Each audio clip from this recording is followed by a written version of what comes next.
نحمده ونصلي ونسلم على رسوله الكريم سامعین گرامی السلام علیکم ورحمۃ اللہ وبرکاتہ۔ آپ کے پوچھے گئے سوالات کی جواب۔ سوال یہ ہے کہ کفن دفن کے لیے جیسا کہ آج کل عام رواج ہے 22 گز لٹھے کا استعمال ہوتا ہے، کیا شرعی طور پر یہ پابندی ضروری ہے؟ اگر نہیں تو صحیح طریقہ کیا ہے؟ تو میرے بھائی اس کا جواب یہ ہے کہ مرد کے لیے مصنون کفن پہلی چیز بڑی چادر 3.25 گز لمبی 1.25 گز سے 1.5 گز تک چوڑی ہونی چاہیے۔ نمبر 2 چھوٹی چادر 2.5 گز لمبی 1.25 گز سے 1.5 گز تک چوڑی ہونی چاہیے۔ نمبر 3 کفنی یا کرتا 2.5 گز لمبا 1 گز چوڑا ہونا چاہیے۔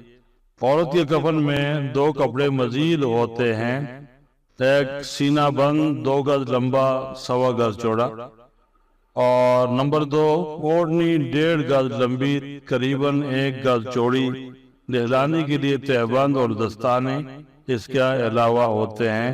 واللہ اعلم بالصواب۔